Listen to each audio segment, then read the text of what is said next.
Hello, welcome to this week's Behind the Poem. Happy winter solstice, new moon, all the other solstice adjacent holidays going down if you're celebrating any or all of them.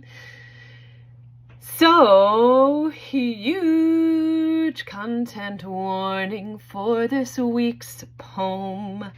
I bring up suicidal ideation and other mental health challenges related to depression and anxiety. And also, I think in the end, it's a pretty happy poem, in my humble opinion.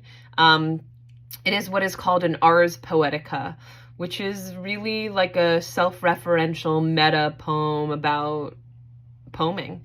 And I wrote it a couple weeks ago in John Sand's Emotional Historians class. And I'm going to share it with you all. So enjoy. Shout out to the people shouted out in the piece. I actually recorded this rendition last week. You're going to see an outfit change, which was my way of asking consent and giving a heads up. Thanks for inspiring my poem friends. Here you are in it. And so, yeah. So get ready for the costume change, and then I'll see you on the other side of the poem, and it'll be back to this costume, okay? Okay. Ars Poetica is a poem originally written by Horace, and I majored in classical studies in undergrad, so does that give me any authority over my craft?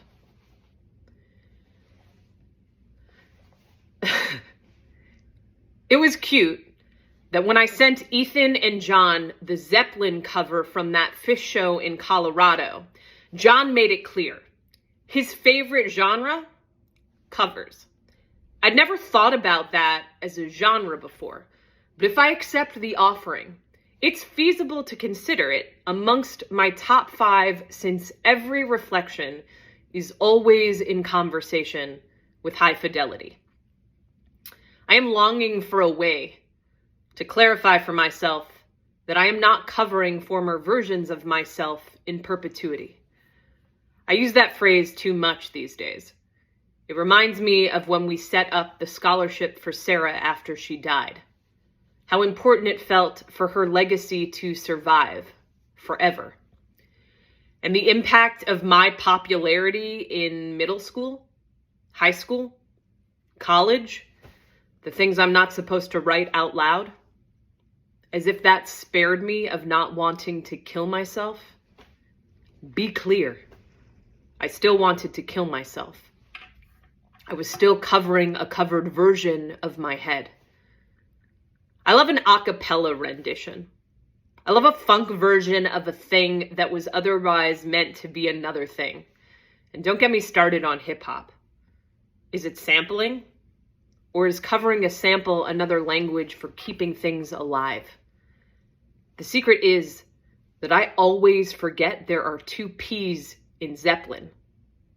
I doubt myself. And then I forget the second E.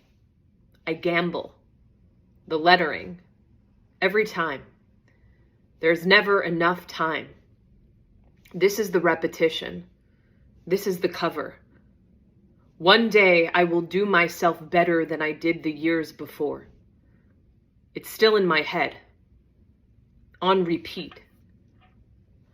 I once watched a dude get his head slammed onto the curb outside a bar in downtown Chicago. One could say it is a miracle that I am alive. But because of poetry, it is to be expected that I have survived the things that slammed themselves inside my head. When I started writing this poem, I had the Lawrence cover of NSYNC's "It's Gonna Be Me" stuck in my head.